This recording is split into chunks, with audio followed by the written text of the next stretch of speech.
Buenas tardes, los saluda el psicoterapeuta Carlos Moreno. Y ahora quiero hablarles en unos pocos minutos acerca de cómo se estructura la personalidad y cómo es que perdimos el contacto con nuestras profundidades, con nuestra esencia. La pérdida del contacto con nuestra esencia, con nuestro interior, se habla en todas las verdaderas tradiciones espirituales. Pero ahí se maneja como el quedarse dormido, como el entrar en la oscuridad, en la ignorancia, que es básicamente esa desconexión.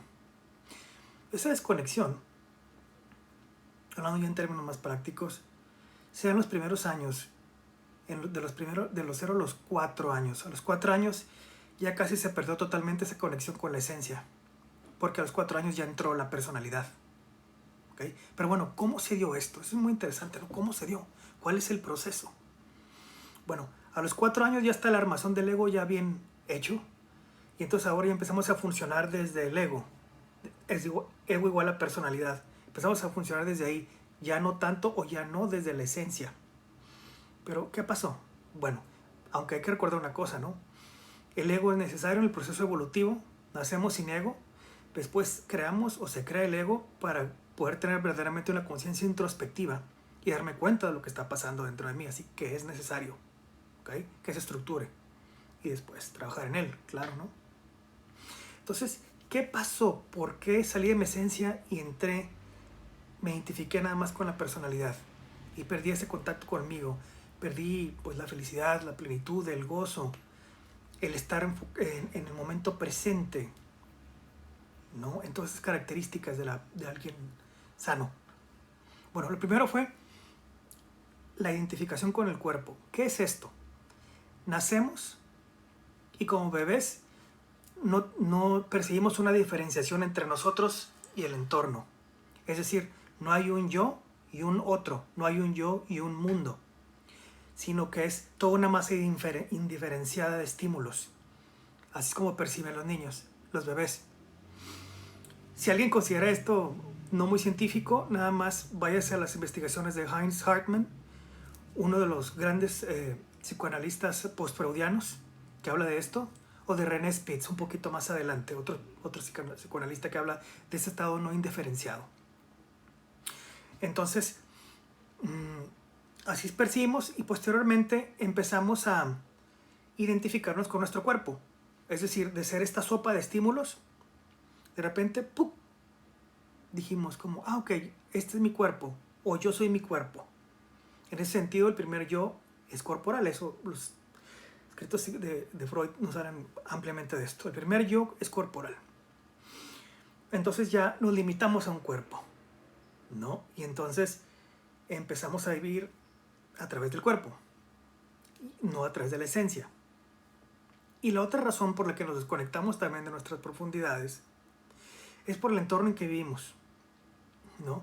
Entre más difícil haya sido que nuestras necesidades hayan sido cubiertas de amor, cuidados, ternura, alimento, etc., por nuestra mamá, mientras más haya habido frustración o dolor, entonces la esencia no pudo estar en ese estado no indiferenciado, ¿no? Porque había cosas que el cuerpo necesitaba y que no estaban siendo dadas en el momento adecuado. Y es normal, ¿no? La mamá no puede entrar en la mente del niño y saber si tiene hambre, si quiere esto, si quiere lo otro en el bebé. Esto es el proceso normal evolutivo humano, ¿eh? Entonces, a esta dificultad para que sus necesidades se satisfacieran, entonces empezó a reaccionar, empezó a salirse de su esencia, como que entró en semáforo, en luz roja, con esto del COVID, ¿no? En luz roja, y entonces fue como la esencia dijo, no, que tengo que salir, tengo que vivir desde otro lugar para cubrirme. Entonces, estructura el ego y empieza a vivir desde ahí, ¿ok? Ese ego igual a personalidad. Entonces a los 4 años ya está instalado. Es ese software que te decía. Y el enagrama nos dice que entonces hay 9 softwares diferentes o 9 anteojos diferentes por medio de los cuales distorsionamos la realidad. Y así es como adquirimos una personalidad. Así es como se creó. y nada más hay 9 formas. Entonces hay que conocer la forma, la propia, para conocer bien ese software, identificarle, sanarle y entonces empezar a regresar a casa, a regresar a la esencia. Ese es el viaje humano. ¿Okay? Entonces, aquí está resumido una gran complejidad de términos y estamos hablando de todo el viaje humano, ¿no? El salir de casa y el regresar. Interesante. Esa es la microdosis de Enneagrama número 2. Cómo se estructura la personalidad. Muy buenas tardes.